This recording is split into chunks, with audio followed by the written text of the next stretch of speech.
Senang bisa kembali bersama dengan saudara semua hari ini untuk berbagi tentang Yesus Kristus. Di NCC kita tidak berbicara tentang prestasi dan kebaikan manusia, saudara ya. Selalu saya ingatkan bahwa kita hanya berbicara tentang Yesus Kristus saja. Karena Tuhan Yesus ini adalah esensi dari seluruh isi Alkitab. Dari kitab Kejadian sampai dengan Wahyu, semuanya menunjuk kepada satu orang pribadi, yaitu siapa saudara? Yesus Kristus. Dialah Alef Taf, dialah Alfa dan Omega. Dialah segala-galanya buat kita. Yang kita perlukan dalam dunia ini, saudara. Nah, saudara, hari ini saya ingin ajak saudara untuk bersama-sama membaca suatu kisah yang saya yakin saudara sudah sangat familiar. Saudara sudah tahu ceritanya di Matius 14 ayat 22 sampai 33. Kisah ini adalah tentang Yesus berjalan di atas air, saudara. Konteks dari cerita ini, saya ceritakan konteksnya dulu, backgroundnya dulu sebelum kita masuk ke topik utamanya. Supaya saudara bisa mengerti background dari cerita ini, saudara ya. Jadi sebelum di pasal yang sama di Matius 14, di sebelum cerita ini, Yesus baru diberitahu bahwa Yohanes Pembaptis sudah dipenggal kepalanya. Yohanes Pembaptis, saudara ingat, dia adalah saudaranya Yesus, sepupunya Tuhan Yesus. Nah, pastilah dia sangat sedih, saudara, berkabung karena anggota keluarganya sendiri, bahkan mungkin rekan sekerjanya dalam pelayanan, dalam misinya Tuhan itu sudah dipenggal oleh Herodes. Lalu dia ingin menyendiri, saudara. Jadi sebagai manusia, Yesus juga bisa sedih. Dia mengalami perkabungan, dia mengalami rasa sedih dan dia ingin menyendiri di suatu tempat yang sunyi. Dikatakan di Alkitab tuliskan suatu tempat yang sunyi, a deserted place. Nah, pada waktu dia sampai di tempat itu ternyata dia didatangi oleh gerombolan orang banyak, sekumpulan orang banyak. Lalu jatuhlah belas kasihannya. Dia hatinya berbelas kasihan kepada orang-orang itu.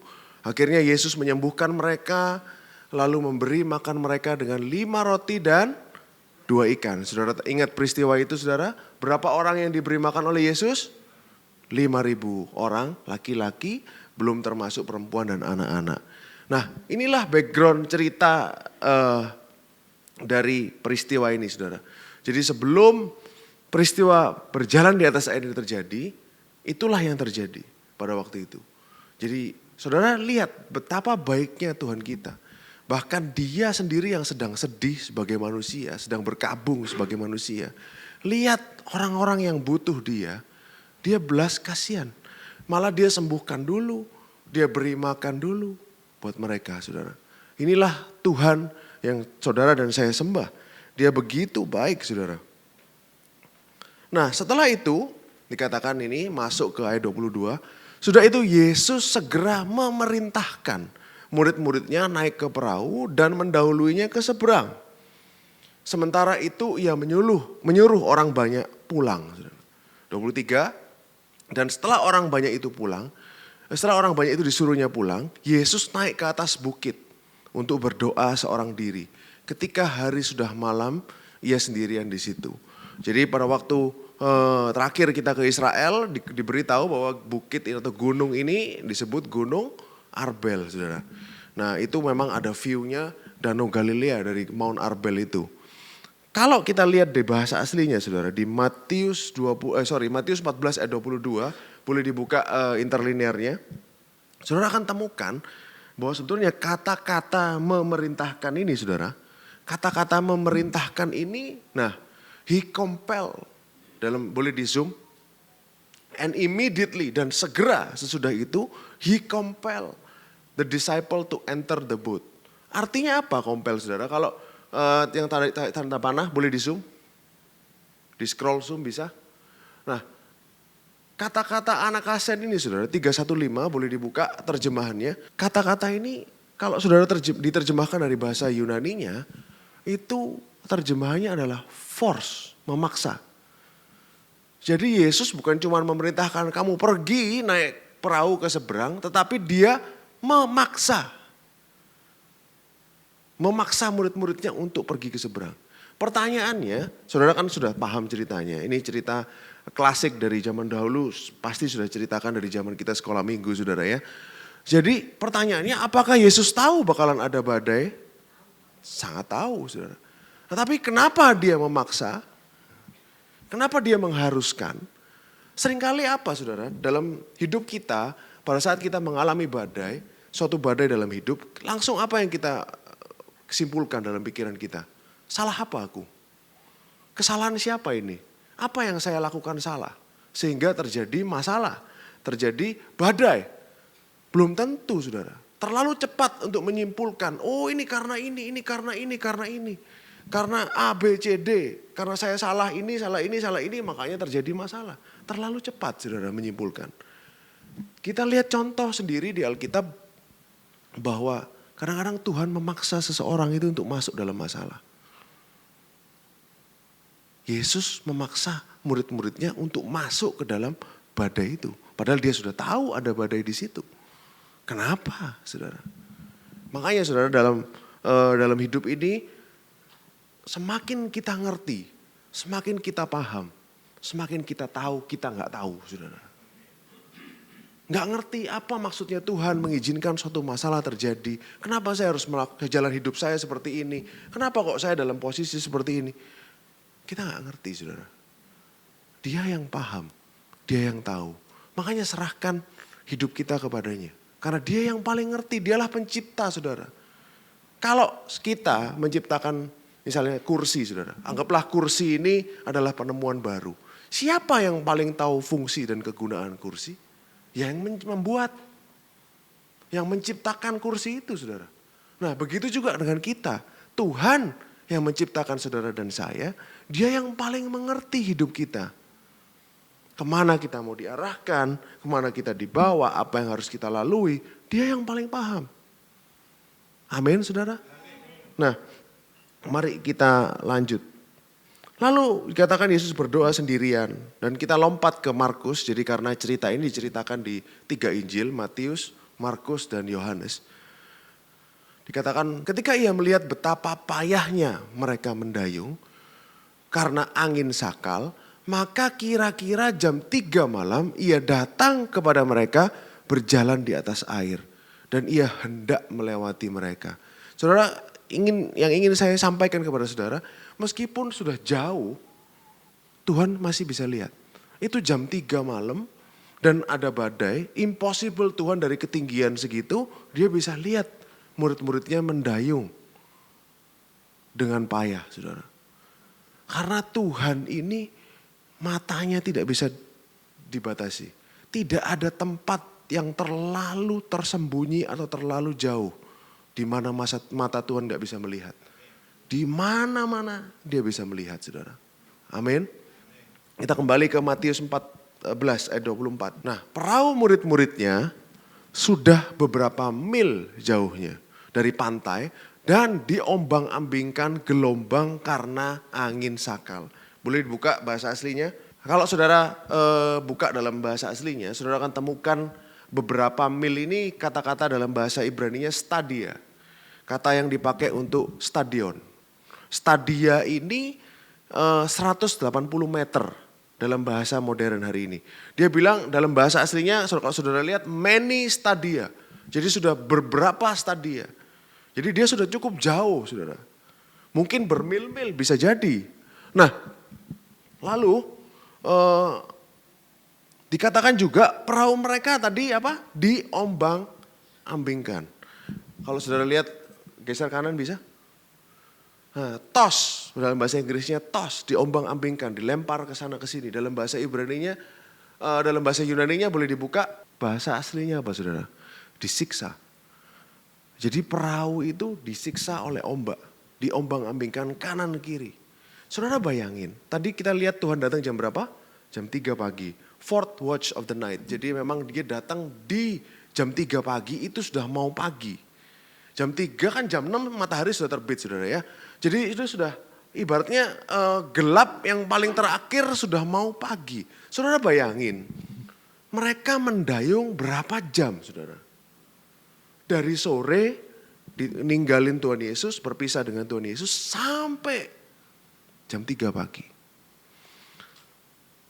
Anginnya pada waktu dikatakan di ayat itu anginnya melawan mereka. The wind was contrary to them. Jadi angin melawan mereka. Mereka dayung saudara. Berapa lama mereka lakukan itu? Semalam-malaman saudara. Capeknya setengah mati. Nah inilah yang terjadi pada waktu itu. Dan kata-kata yang sama saudara. Kata-kata ini bahasa Niso ini dipakai untuk menjelaskan siksaan yang dialami oleh iblis. Jadi pada waktu ini saya ceritakan dengan singkat aja. Pada waktu Tuhan sampai ke Gerasa. Dia ketemu orang yang kerasukan setan. Setannya bicara sama Yesus apa saudara? Mau apa kamu di sini? Apakah kamu mau menyiksa kami sebelum waktunya? Nah kata-kata yang sama ini dipakai. Bahasa Niso. Jadi emang benar-benar parah ya. Kalau saudara lihat lagi di Wahyu 12 saudara akan temukan bahwa kata-kata ini dipakai untuk sakit melahirkan. Tuh, kok aneh. Kata-kata yang ekstrim seperti ini dipakai untuk menjelaskan keadaan perahu murid-murid yang diombang-ambingkan di tengah badai itu saudara. Nah, saudara simpan itu dalam hati saudara, nanti kita akan bahas juga. Nah, lanjut di Matius 14 ayat 25.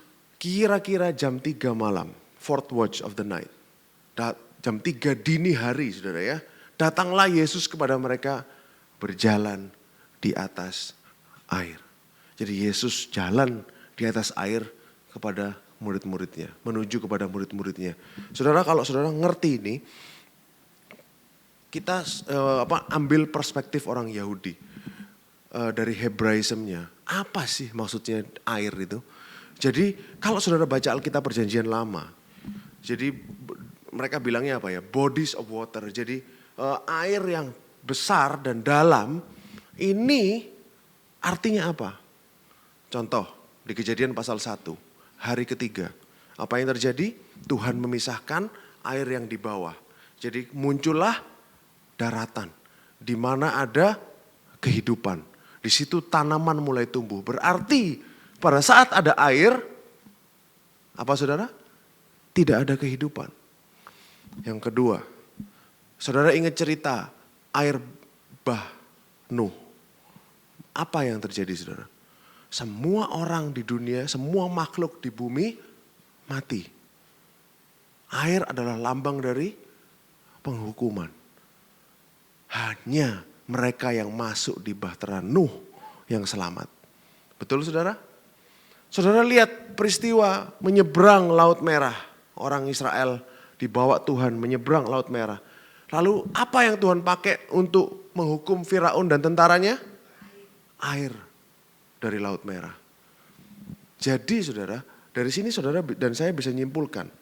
Nah satu lagi di Roma pasal 6 ayat 4 Paulus berkata bahwa baptisan, nah ini, dengan demikian kita telah dikuburkan bersama-sama dengan dia oleh baptisan dalam kematian. Jadi saudara dibaptis, itu saudara bersama-sama dengan Yesus mati. Supaya sama seperti Kristus telah dibangkitkan dari antara orang mati oleh kemuliaan Bapa, demikian juga kita hidup dalam hidup yang baru. Artinya apa? Air. Baptisan itu, air itu apa? Lambang penghukuman. Karena mati Yesus, kita bersatu dalam kematian Kristus, mati, masuk air, lalu keluar lagi bangkit. Apa yang Yesus alami pada saat dia disalibkan? Penghukuman atas dosa. Air adalah lambang dari penghukuman dan kematian. Makanya Yesus berjalan di atas air ini artinya apa saudara? Dia berjalan di atas penghukuman dan kematian. Itulah yang terjadi pada waktu itu. Kalau supaya saudara bisa mengerti maksud dari mujizat ini, karena nggak pernah, tidak mungkin Tuhan ini bikin mujizat untuk show. Dia bukan cari ketenaran dengan cara aku bisa berjalan di atas air, tapi nggak ada artinya. No, ada meaning yang lebih dalam, ada arti yang lebih dalam dari peristiwa ini supaya saudara dan saya bisa mengerti maksud dari Tuhan ini apa. Nah, ini akan semakin menarik saudara ya. Lalu Yesus bukan hanya mengatasi hukum fisika.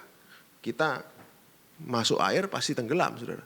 Tapi dia sebenarnya sedang menyampaikan kepada kita bahwa dia berjalan di atas kematian dan penghukuman. Kematian dan penghukuman tidak punya kuasa atas dia. Karena mereka semua ada di bawah kakinya. Amin saudara. Itulah pesan yang Tuhan ingin sampaikan. Nah ayat 26. Ketika murid-muridnya melihat dia. Nah ini berjalan di atas air. Mereka terkejut dan berteriak. Itu hantu. Lalu mereka berteriak-teriak karena takut. Jadi benar-benar panik ya saudara pada waktu itu. Mungkin sudah kecapean dari jam berapa? Dari sore sampai dini hari mereka dayung. Nggak kelihatan apa-apa, gelap saudara. Tiba-tiba ada orang jalan di atas air. Mereka terkejut dan berkata, hantu. Karena nggak mungkin manusia fisik ini berjalan di atas air. Impossible. Nah, ayat 27, apa yang Yesus katakan? Segera Yesus berkata kepada mereka, tenanglah, aku ini, jangan takut. Saudara, mari kita analisa kata-katanya. Buka di bahasa aslinya. Apa sebenarnya yang Yesus katakan? Yesus berkata kepada mereka dan berkata, take courage, tenanglah, beranio, jangan takut. Take courage itu take heart, maksudnya ibaratnya tenang. Take courage, kata-kata pertama. Kata-kata yang sama dia pakai di mana saudara? Yohanes 16 ayat 33, kata-kata yang sama Yesus pernah pakai. Semuanya itu kukatakan kepadamu supaya kamu beroleh damai sejahtera. Dalam dunia kamu menderita penganiayaan. Tetapi kuatkanlah hatimu. Ini kata yang sama yang dia pakai. Tenanglah. Kenapa tenang? Selalu orang kalau bilang kamu tenang gak mungkin bisa tenang. Itu kosong saudara. Jawabannya ada apa? Aku telah mengalahkan dunia. Jadi kenapa hari ini saudara dan saya bisa tenang? Kenapa hari ini kita bisa tidak takut? Karena Yesus telah mengalahkan dunia. Ini kata-kata yang sama dia pakai saudara. Kuatkanlah hatimu. Take heart. Take courage. Tenanglah. Itu kata-kata yang dia sampaikan pada murid-muridnya pada waktu mereka mengira dia hantu. Dalam hidup kita sebagai orang percaya saudara. Dalam dunia ini kita bisa tenang. Kalau ngomong cuma tenang, ya tenang, kosong. Gak ada isinya saudara. Kenapa kita bisa tenang? Karena Yesus telah mengalahkan dunia. Nah kita lanjut di bahasa, boleh dibuka tadi interlinearnya. Ini satu kata-kata yang seringkali kita miss dalam baca Alkitab. Dalam bahasa Greeknya adalah ego eimi. Ego eimi itu it is I dalam bahasa terjemahan bahasa Inggrisnya. Ini aku, ego eimi. Kalau saudara klik eimi-nya, nanti saya mempersingkat waktu. Nah, kalau saudara klik eimi-nya, terjemahannya itu adalah I am. Saudara ingat I am itu siapa? Akulah aku. Saudara waktu Musa bertemu dengan Tuhan di semak duri yang menyala tetapi tidak terbakar. Apa yang Tuhan bilang namanya siapa? Aku adalah aku. Ehyeh, Asher, Ehyeh. I am. Akulah aku. I am. Dia sedang menyatakan bahwa dia ini adalah Yehova. Jadi tenanglah. I am. Aku ini loh. I am ini adalah kata-kata kalau orang Yahudi pasti tahu bahasa Ibraninya adalah anihu. Anihu ini aku Tuhan. I am ini kan pernyataan nama Tuhan. Aku adalah aku. Wah itu saudara. Aku ini. Jadi Tuhan menyatakan bahwa Yesus menyatakan bahwa dia adalah Yehova. Melalui pernyataan ini. Ego eimi. Saudara akan temukan ini banyak contoh.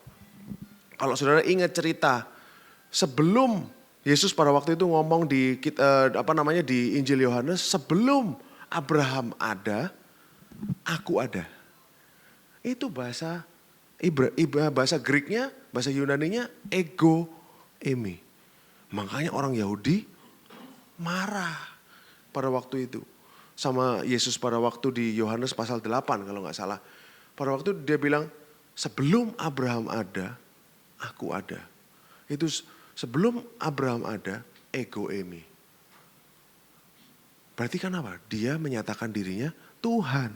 Nah sedangkan orang-orang di luar sana selalu berpikir Yesus tidak pernah mengaku bahwa dia Tuhan. Salah. Karena kamu gak pernah mengerti konteksnya, tidak mengerti bahasa aslinya. Berkali-kali Yesus menyatakan bahwa dirinya Tuhan. Kalau gak gitu ngapain orang Yahudi pada waktu itu marah dan mau merajam dia dengan batu. Amin saudara. Ego eimi. Ini kata-kata yang sangat powerful. Ego eimi. Nah saudara, lalu Yesus berkata kepada muridnya, jangan takut. Dia bilang, don't be afraid, ya kan? Apapun yang kita alami hari ini, bersama-sama dengan dia, kita gak perlu takut, saudara. Amin.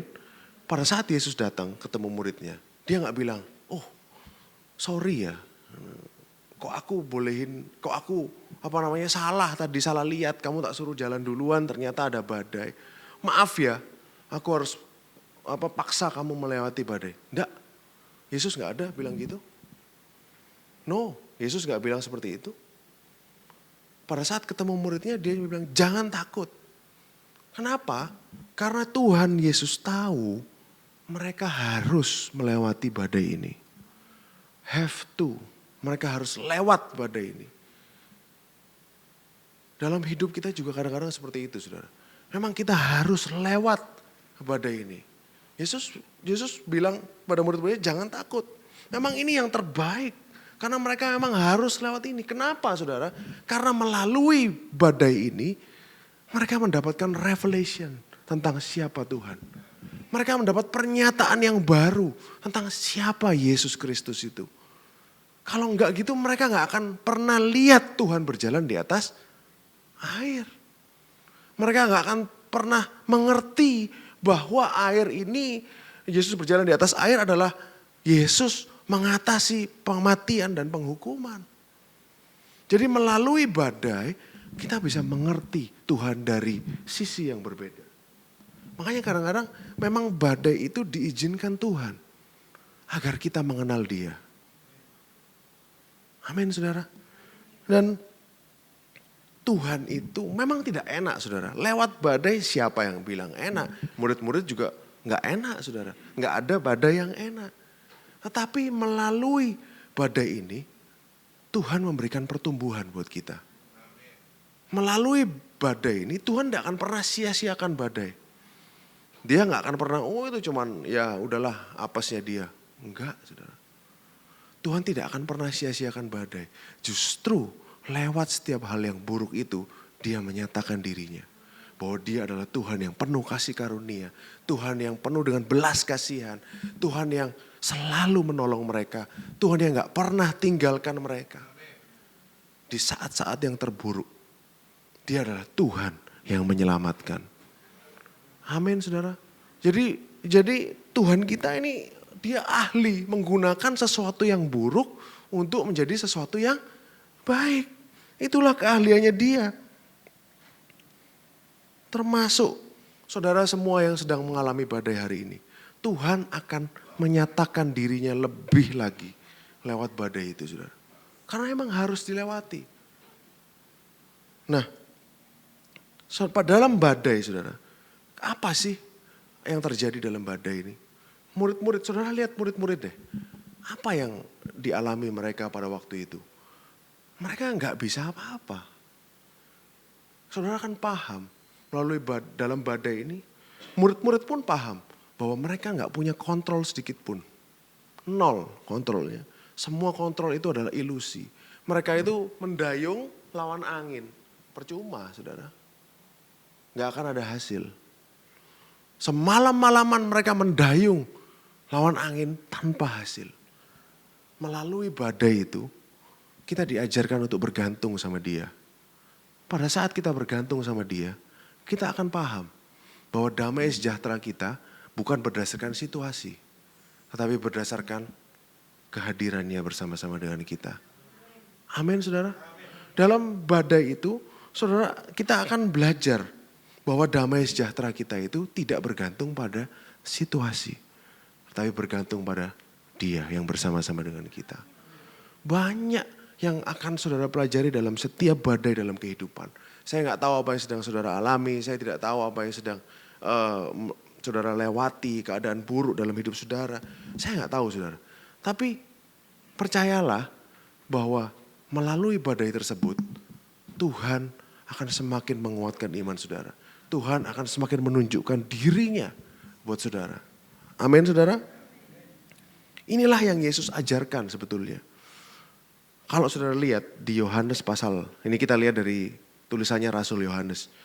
Injil Yohanes 6 ayat 25 sampai 29. Oke, ketika orang banyak menemukan Yesus di seberang laut. Nah, ini cerita dari perspektif Yohanes saudara ya. Kejadiannya masih sama setelah mereka melewati peristiwa Yesus berjalan di atas air. Ini setelahnya. Ketika orang banyak menemukan Yesus di seberang laut, kan Yesus dicariin tuh sama orang yang diberi makan kemarin 5.000 orang. Mereka berkata kepadanya, Rabi, bila mana engkau tiba di sini? Karena mereka nggak lihat Yesus naik kapal. Kapan kamu sampai sini? Kok tiba-tiba sudah ada di sini? Gitu saudara ya. Yesus menjawab mereka, aku berkata kepadamu, sesungguhnya kamu mencari aku bukan karena kamu melihat tanda-tanda. Karena tanda-tanda ini apa saudara? Tanda-tanda Mesias. Siapa dia sebetulnya? Melainkan karena kamu telah makan roti dan kamu kenyang. Apa yang Yesus katakan ini dalam banget saudara. Seringkali kita skip ini. Kamu datang bukan untuk cari aku siapa. Tapi kamu datang karena pengen perutmu kenyang. Diberi makan, mereka baru diberi makan 5.000 orang. Dari sini saudara, kita bisa mengerti. Makanya saudara, kita datang kepada Tuhan bukan karena keadaan. Sebentar, saya ingin gimana cara ngomongnya. Jadi kita datang ke Tuhan bukan karena keadaan, bukan karena kita terpaksa, bukan karena kita mau ini, mau itu, mau ini, mau itu. Tapi kita datang kepada Dia karena kita ingin punya hubungan dengan Dia. Itu loh maksudnya saudara. Dari kata-katanya Yesus ini loh. Bukan karena lu lapar, lu cari Yesus. Gitu. Bukan karena lu butuh berkat, lu cari Tuhan. Bukan. Tapi karena kamu ingin kenal siapa sih orang yang sudah mati buat kamu. Siapa orang yang sudah berikan segalanya buat kita. Saudara kalau saudara renungkan. Tadi sebelum saya prepare ini saya renungkan. Tidak ada satupun orang di dunia yang sudah kasih saudara segalanya. Bahkan orang tua sekalipun tidak kasih saudara segalanya. Karena dia gak mati buat saudara. Satu-satunya pribadi yang sudah berikan segalanya buat saudara. Hanyalah Yesus Kristus. Amin saudara. He gave you everything. Dia sudah kasih saudara semuanya. Makanya saudara, mayoritas orang datang kepada Yesus karena ingin sesuatu. Termasuk saya. Termasuk saya. Setiap kali saya berdoa, saya sudah siapkan apa yang harus didoakan hari ini. Oh ya, mau tidur, Tuhan berkati besok, saya mau kerja, saya mau ketemu ini, A, B, C, D. Kita sudah siapkan list permintaan. Seakan-akan Tuhan Yesus itu Sinterklas, saudara ya. Atau jinnya Aladin. Yang memenuhi semua permintaan kita. Pernah gak saudara datang kepada Tuhan gak ngomong apa-apa? Tuhan, aku cuma pengen sama-sama Tuhan. Aku enjoy dalam hadirat Tuhan. Tanpa permintaan apapun. Bukannya berarti minta itu salah, saudara. Enggak. Bukannya minta itu salah. Tapi saya ingin ajak saudara untuk masuk ke hubungan yang lebih dalam dengan Dia. Yang masuk ke level yang lebih tinggi untuk berhubungan dengan Dia. Orang datang kepada Tuhan. Saudara bayangin pada waktu itu ya. Apa yang terjadi pada waktu itu? 5.000 orang diberi makan sama Tuhan. Pada waktu itu Yesus sedang berduka. Sedang berkabung. Betul saudara? Dia sedang sedih. Yohanes Pembaptis mati, dia pengen sendiri. Dipenggal loh matinya. Bukan mati yang terhormat. Mati dipenggal. Tragis. Dia ingin sendiri. Tapi dia lihat orang-orang ini datang kepada dia. Orang-orang yang mau cari makan ini. 5.000 orang minta mujizat, minta makan, datang kepada dia. Dia lihat mereka. Saudara pikir Tuhan gak tahu motifnya setiap orang? Tahu. Setiap orang yang datang kepada dia, Tuhan ngerti kok motifnya mereka apa. Tuhan tahu mereka cuma ingin apa yang dia bisa berikan kepada mereka. Tapi mereka gak mau tahu apa yang ada di pikirannya. Tuhan ngerti kok. Orang-orang ini cuma mau tangannya. Gak pernah mau ngerti hatinya. Tidak mau merasakan apa yang dia rasakan. Tidak mau berpikir apa yang dia pikirkan. Gak mau tahu apa yang menjadi beban hatinya. Lagi sedih Tuhan. Apa mereka tahu? Gak tahu. Dan mungkin gak mau tahu saudara. Pokoknya apa yang aku bisa dapat dari Tuhan. Apa yang aku bisa dapat dari Tuhan. Take. Ambil dari Tuhan. Yes. It's okay. Tuhan ngerti itu. Dan Tuhan sangat pahami. Buktinya dia tetap memberikan. Dia menyembuhkan yang sakit. Dia berikan makan kepada mereka. Dia bikin mujizat di situ. Padahal dalam hatinya sedang hancur. Apakah ada mereka yang mau ngerti? Saya rasa gak ada. Makanya Tuhan berkata ini. Aku berkata kepadamu, kamu mencari aku bukan kamu melihat tanda. Bukan kamu percaya aku ini Mesias. Melainkan karena kamu makan dan kamu sudah kenyang. Saudara kalau ngerti ini saudara bisa tahu betapa baiknya dia. Kalau saudara saya sudah marah. Pergi semua kalian gitu. Pulang semua. Gak peduli mereka lapar saudara. Seperti murid-muridnya bilang, Tuhan pulang aja. Kita gak ada makanan di sini gitu. Mungkin saya akan lakukan seperti itu saudara. Tapi Yesus enggak. Jangan mereka pulang. Cari makan di mana di sini. Kita yang harus kasih makan. Tuhan yang saudara dan saya sembah itu Tuhan yang baik. Tuhan yang sangat baik. Kebaikannya tidak akan pernah bisa saudara ukur, tidak akan pernah bisa saudara taker. Dia Tuhan yang tidak transaksional. Dia Tuhan yang relational.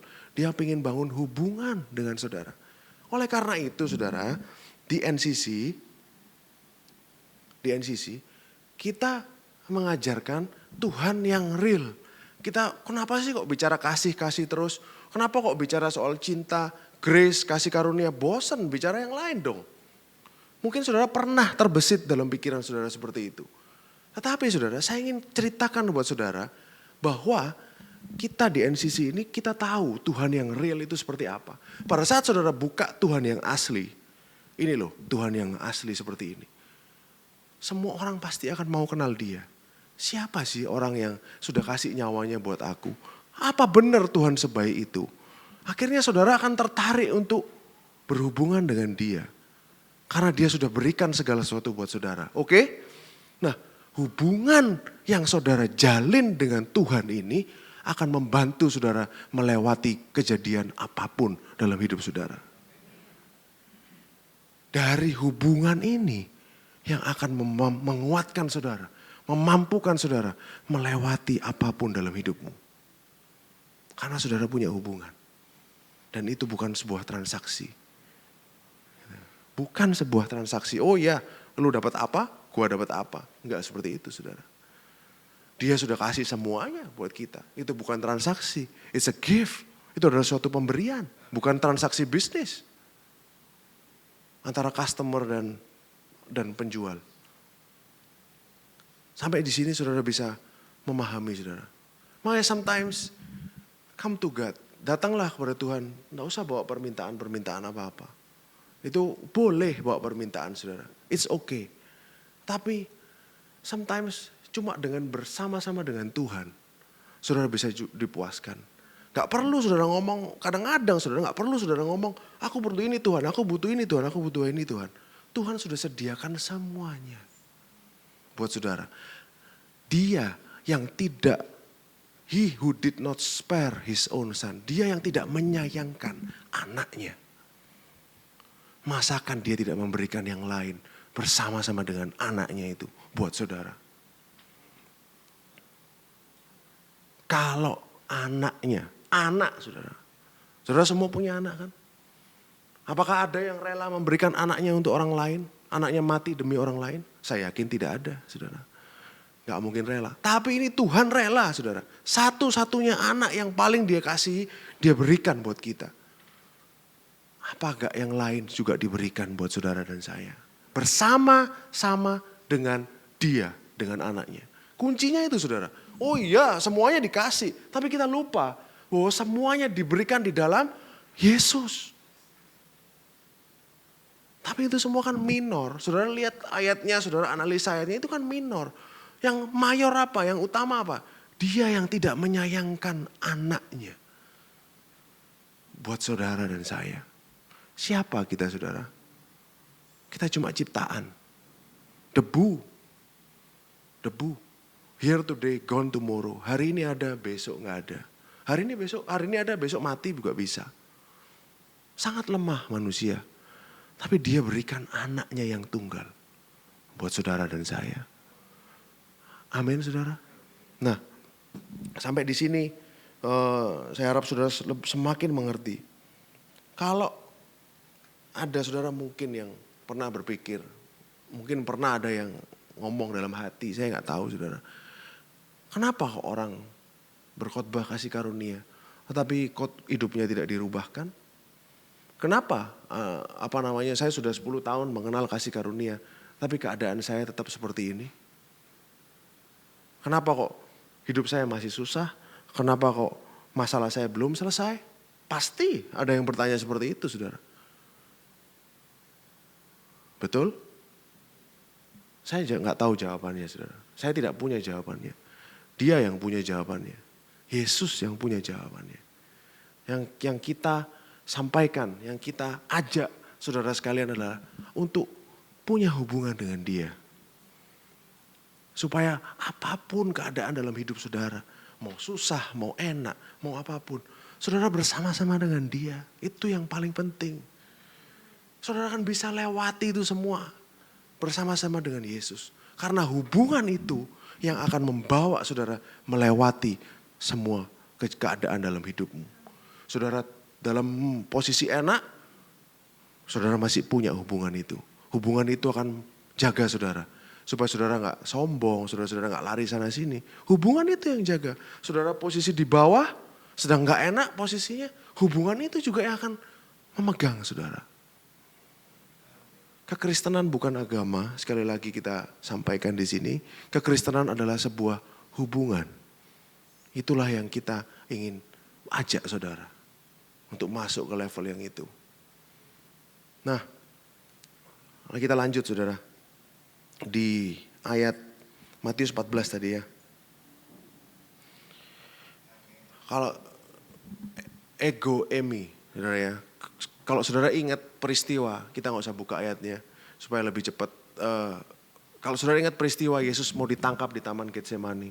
Dia sudah dikelilingi oleh orang-orang Farisi dan pasukan yang hendak menangkap dia. Dia berkata, siapa yang kau cari? Yesus dari Nazaret. Yesus bilang apa? Akulah dia. Lalu mereka semua terjatuh. Pasukan yang segitu banyak itu terjatuh. Kata-kata akulah dia. Itu sebenarnya bahasa aslinya juga ego emi. I am. Aku ini loh Tuhan. Jadi langsung mereka jatuh. Inilah kata-kata yang sama. Yang Tuhan pakai pada waktu dia berjalan di atas air.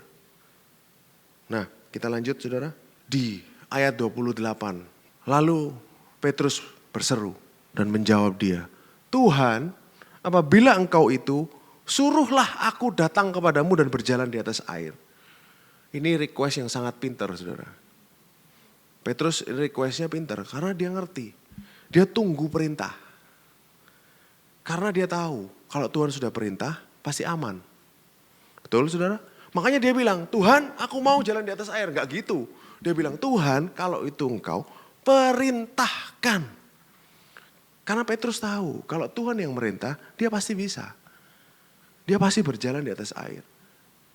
Makanya perintah Tuhan ini penting saudara. Inilah yang ibaratnya ya. Kalau kita lakukan sesuatu, kalau Tuhan yang merintah, Tuhan yang suruh. Kan saudara punya Roh Kudus dalam setiap hari, dalam setiap hati kita.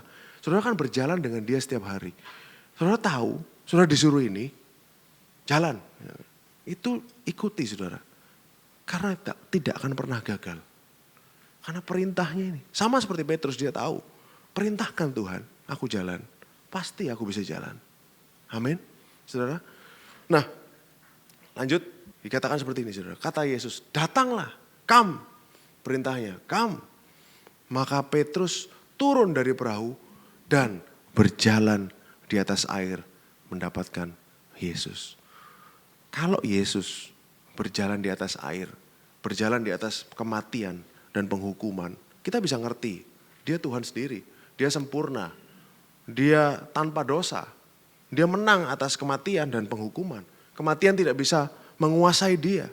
Yes, kita bisa paham itu, Yesus berjalan di atas air. Betul saudara? Nah, manusia yang begitu lemah, kita ini sama dengan Petrus saudara. Coba aja jalan di atas air 100 kali, gak akan pernah bisa. Gak akan pernah bisa saudara. Tapi kok bisa Petrus? Petrus itu lemah, dia manusia berdosa, dia bukan Tuhan. Kenapa dia bisa? Why? Ini Tuhan, cerita ini sebenarnya ingin menunjukkan bahwa ini tentang keselamatan saudara. Yesus yang sempurna, dia menang atas kuasa penghukuman dan kuasa maut dengan berjalan di atas air. Petrus, orang biasa seperti saudara dan saya, berdosa melalui Yesus. Karena korban Kristus di atas kayu salib, kita bisa menang atas penghukuman dan kematian. Makanya Petrus bisa jalan juga. Itu sebenarnya semuanya adalah gambaran saudara. Kalau saudara bisa mundur sejenak, saudara lihat, oh ini Yesus bisa. Petrus kenapa gak bisa? Kenapa Petrus bisa? Ini saudara bandingkan, saudara akan temu. Oh ternyata ini Tuhan mau cerita tentang keselamatan buat kita. Makanya kita juga bisa jalan di atas air pada saat kita percaya Yesus. Jalan di atas air artinya apa saudara? Kita tidak lagi dikuasai oleh maut dan tidak lagi di bawah penghukuman. Amin saudara. Nah lalu pada waktu Petrus merasakan angin, lanjut 20-30. Tetapi ketika dirasanya tiupan angin, dalam bahasa Inggrisnya when he sees the wind, pada saat dia melihat angin. Gimana cara lihat angin? Ini saudara, gak bisa lihat angin, lihat impactnya, lihat efeknya dari angin. Gelombang lah, apalah. Ketika dirasanya angin, takutlah ia dan mulai tenggelam. Lalu berteriak, Tuhan, tolong aku. Lord, save me. Jadi pada saat Petrus sudah enggak lagi lihat kepada Yesus, dia sudah lihat yang lain, dia mulai merasa lihat angin, akhirnya dia merasa takut. Kenapa Petrus takut saudara? Why? Kenapa Petrus takut? Karena ia merasa dirinya gak mampu mengatasi angin itu. Karena kan dia sudah gak lihat Yesus. Dia lihat angin, dia kerasa angin. Lalu dia takut. Kenapa dia takut? Karena dia merasa dia sendiri gak bisa ngatasin angin itu. Dia sudah mengalihkan pandangannya bukan kepada Yesus lagi, tapi kepada dirinya sendiri. Gak mungkin memang kalau Petrus sendiri dia bisa berjalan di atas air. Jelas tidak mungkin saudara.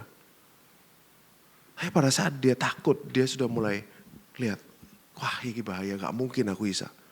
Dia melihat kepada dirinya sendiri. Makanya kalau kita baca Alkitab selalu tanya, kenapa? Kenapa? Kenapa? Oh iya, karena dia gak lihat pada Yesus. Kenapa kok dia takut? Kenapa? Tanyakan terus saudara, saudara akan temu. Oh dia ini takut karena dia lihat dirinya sendiri. Kalau dia lihat Yesus, gak takut dia. Dia kerasa kok angin. Dia lihat Yesus bukan berarti dia gak kerasa angin. Kerasa angin tapi dia arahkan pandangannya kepada Yesus. Pada saat dia rasa angin lalu dia takut berarti dia bukan mengarahkan pandangannya kepada Yesus lagi. Dia fokus ke dirinya. Jelas gak mampu. Jelas takut. Pada saat berfokus pada dirinya sendiri jelas takut lah. Akhirnya dia tenggelam. Lalu berteriak apa? Lord, save me. Yesua, selamatkan aku. Yesua kan artinya Lord, the Lord is salvation. Tuhan adalah keselamatan. Tuhan, selamatkan aku. Apa yang terjadi saudara? Boleh lanjut 31. Segera, immediately, segera, langsung Tuhan ulurkan tangannya, memegang dia dan berkata, "Hai orang yang kurang percaya, mengapa engkau bimbang?" Kenapa kamu bimbang? Bukan Yesus tunggu, tobat ya, lu tahu kenapa kok tenggelam? Ya mati dulu saudara. Kenapa kamu tahu kok, kenapa kamu kok gini, kenapa kamu kok salah apa kamu? Kan gak gitu Tuhan. Dia tolong dulu. Oh you of little faith, kamu yang kurang percaya, mengapa kamu bimbang? Pertanyaannya cuma itu saudara. Tuhan kita adalah Tuhan yang sangat baik. Mazmur 144 ayat 7 boleh dibuka. Ulurkanlah tanganmu dari tempat tinggi, bebaskanlah aku dan lepaskanlah aku dari banjir, dari tangan orang-orang asing. Bahasa Inggrisnya, stretch out your hand from above, ulurkan tanganmu dari atas. Rescue me, selamatkan aku. And deliver me, selamatkan aku dari great water, dari air yang besar. Ini siapa yang nulis saudara? Daud. Siapa yang mengalami? Petrus. Alkitab ini luar biasa saudara. Perjanjian lama dan perjanjian baru ini gak bisa dipisahkan. Perjanjian baru adalah perjanjian lama yang disingkapkan. Perjanjian lama adalah perjanjian baru yang belum dibukakan. Wah ini Daud yang nulis, tapi Petrus yang ngalamin saudara. Ulurkan tanganmu dari atas. Nah, dalam menjalani hidup ini, pada saat saudara mulai kehilangan pandanganmu, pada saat saudara mulai hilang pandangan, sudah gak lihat Yesus lagi, lihat semuanya gelap. Saudara ya, semuanya gelap, saudara gak lihat titik terang sedikit pun dimanapun. Saudara cuma tinggal ngomong, Tuhan save me, selamatkan aku. Tuhan tolong aku. Pasti dia langsung tolong saudara. Amin saudara. Dia gak condemn, dia gak nyalahkan. Dia gak nyuruh bertobat. No, dia tolong. Tuhan selamatkan aku. Karena namanya adalah Yesua. Yesus, Tuhan, Yahweh adalah keselamatan. Memang tugasnya dia, job desk-nya dia adalah menyelamatkan kita. Kita menyembah Tuhan yang profilnya, apa yang dia lakukan, apa yang dia pinter adalah menyelamatkan kita. Makanya dalam masalah saudara apapun itu teriaklah, Lord save me, Tuhan tolong aku. Dia pasti datang dan tolong saudara secepatnya. Tuhan kita dahsyat, amin. Tuhan kita baik. Lalu mereka naik ke perahu dan angin pun reda. Dan orang-orang yang ada di perahu menyembah dia katanya, sesungguhnya engkau anak Elohim. Kata-kata yang sama pernah diungkapkan oleh satu orang di Matius juga. Siapa saudara? Orang Roma. Orang Roma pada waktu dia lihat kepala pasukan, Roman Centurion, kepala pasukan Roma pada waktu dia lihat gempa. Terus ada kubur-kubur terbuka, tabel bait suci terbelah menjadi dua. Dia langsung bilang apa? Truly, this was the Son of God. Sungguh, engkau adalah anak Elohim. Orang ini adalah anak Elohim. Mereka, ini revelationnya murid-murid ini, mereka langsung bisa ngomong, ini benar-benar anak Tuhan. Revelation, inilah tanda revelationnya sudah dibuka. Oh, mereka sudah bisa lihat Tuhan. Dan mereka bisa ngomong, ini anak Tuhan. Sama dengan perwira Roma. Kalau saudara paralelkan, saudara sambungkan dua cerita itu. Perwira Roma sama murid-murid Yesus di kapal saudara. Saudara akan melihat Yesus berjalan di atas air, dibilang anak Elohim. Dia menang atas maut dan penghukuman. Pada saat di kayu salib, orang Roma bilang ini adalah anak Elohim. Dia menang atas kuasa maut dan dosa. Ada yang orang Roma tahu, ada yang berbeda. Dia lihat Roman Centurion ini, dia sudah menyalibkan berapa orang saudara. Baru ada orang seperti ini. Makanya dia bilang sungguh orang ini adalah anak Tuhan. Ada sesuatu yang berbeda, ada gempa bumi, ada tabir bait suci terbelah, langit menjadi gelap. Dia dapat revelation. Ini adalah anak Tuhan. Dan di kayu salib itu, Yesus menang atas kuasa dosa. Amin saudara. Dan 3 hari lagi dia akan bangkit. Saya harap saudara semakin mengerti, saya harap saudara semakin paham bahwa apapun yang saudara alami hari ini, badai dalam hidup saudara, Pasti gak enak saudara. Pasti susah, pasti penuh dengan penderitaan. Tetapi yakinlah, saudara tahu, saudara punya Tuhan kok. Saudara punya hubungan dengan Dia. Dia akan membawa saudara melewati badai itu bersama-sama dengan Dia. Pada saat Yesus datang, pada saat Yesus menunjukkan dirinya, dibilang ini hantu. Yesus berjalan di atas air. Apakah langsung badainya berhenti? Enggak, masih ada badainya. Bukan berarti Yesus datang langsung stop badainya. Enggak saudara. Baru setelah mereka naik ke atas kapal, badai itu berhenti. Enggak bisa dirumus saudara. Tidak bisa dirumus. Beberapa pasal sebelum pasal ini, Yesus menenangkan badai yang cerita di mana dia di dalam perahu, lalu dia ketiduran, terus habis itu dia lihat angin badai dibangunin sama murid-muridnya, dia cuma bilang diam, tenanglah, badai itu berhenti. Kali ini Yesus gak ngomong apa-apa, dia tidak suruh badai itu tenang, tapi badai itu tenang sendiri. Yesus ini gak bisa dirumus saudara. Gak bisa diformula, 1 tambah 1 sama dengan 2. Enggak saudara. 2 kali 3 sama dengan 6. Enggak saudara. Karena dia adalah seorang pribadi yang dinamis. Kalau semuanya bisa dirumus, saudara gak akan butuh dia. Saudara gak akan perlu punya hubungan dengan dia. Kalau semuanya bisa dirumus. Sama dengan kayak saudara mungkin tahu AI, ChatGPT. Kan itu semua rumus saudara. Ini kalau ini seperti ini, kalau ini seperti ini. Ini kan skenario analisa. Apakah saudara perlu punya hubungan dengan dia? Enggak. No. Tapi dengan Tuhan, kenapa dia gak bisa ada patronnya, dia gak ada bisa dirumus. Harus gini, kalau ini senjatanya ini, kalau ini perjamuan kudus, kalau ini minyak urapan, kalau ini pakai ini, gak bisa saudara. Karena itu adalah sebuah hubungan. Saudara berjalan bersama-sama dengan dia akan tunjukkan apa yang harus saudara lakukan. Apa yang saudara harus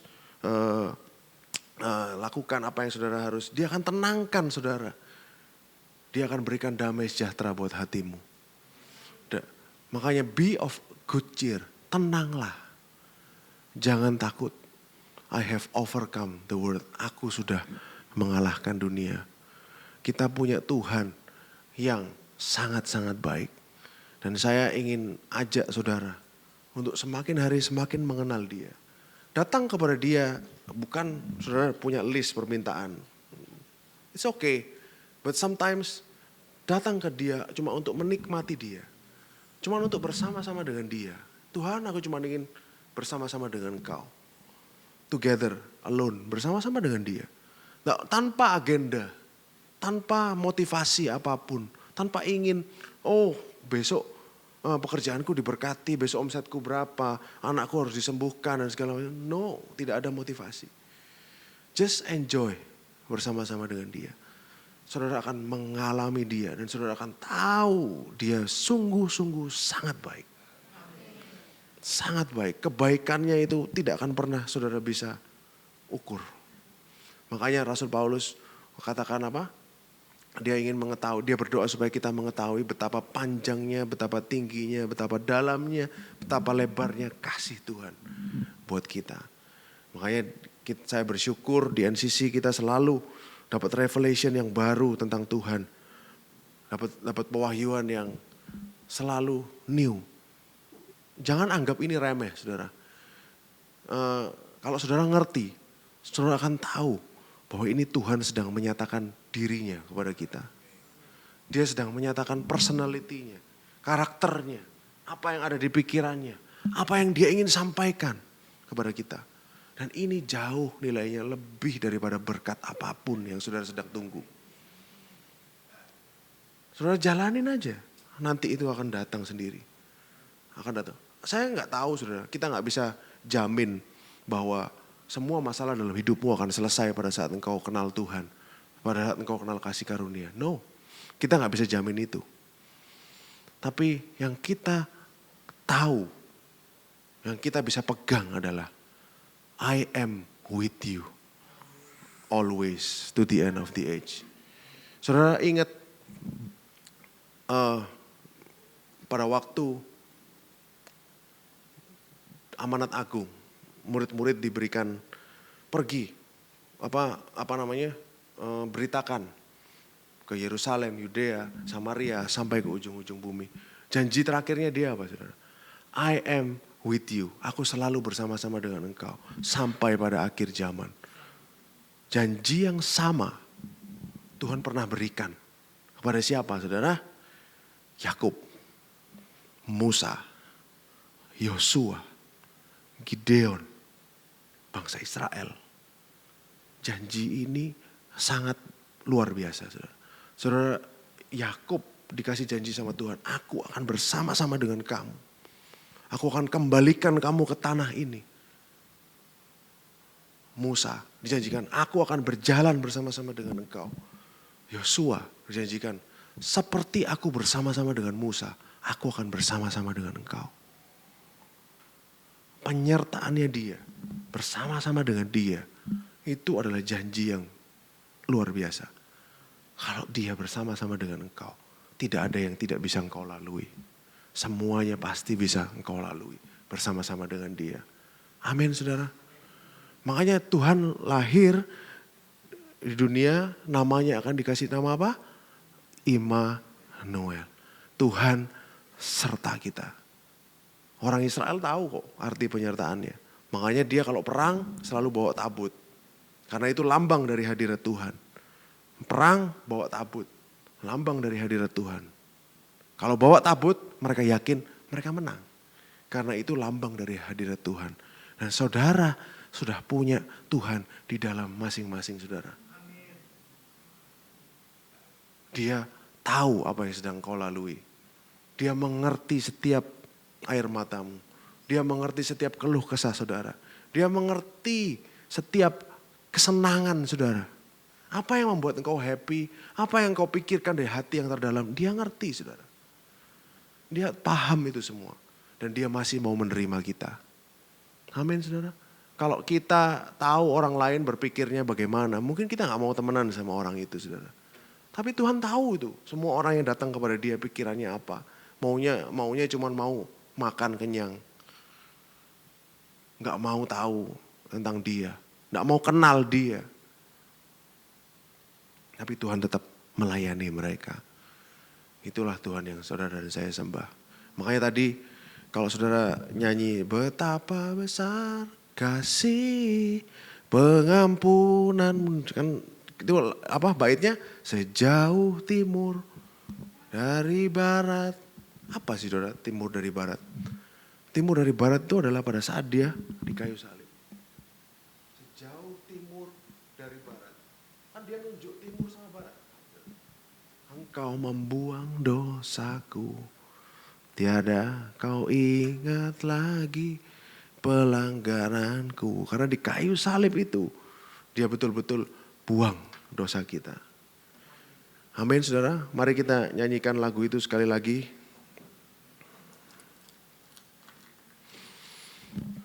Mari kita berdoa. Terima kasih Tuhan, Kau sungguh baik. Engkau sangat baik buat kami. Kami sudah belajar tentang Engkau, kami sudah mengerti tentang Engkau Tuhan. Karena Engkau berkenan menyatakan diri-Mu kepada kami. Terus nyatakan diri-Mu kepada kami Tuhan. Karena inilah harta yang tersembunyi berabad-abad. Misteri yang tersembunyi berabad-abad. Tentang pribadi-Mu, tentang karya-Mu yang sempurna di atas kayu salib. Tentang betapa Engkau mengasihi kami Tuhan. Biarlah setiap jemaat NCC semakin hari semakin paham, semakin mengerti, semakin mengenal pribadi-Mu Tuhan. Terima kasih Tuhan. Nyatakan diri-Mu lebih lagi buat mereka Tuhan. Nyatakan kepada mereka betapa Engkau mengasihi mereka. Semakin hari. Dan kami ingin menghabiskan sisa hidup kami untuk mengenal Engkau dan kuasa kasih-Mu. Terima kasih Yesus. Di dalam nama Yesus kami berdoa dan mengucap syukur. Haleluya. Amin.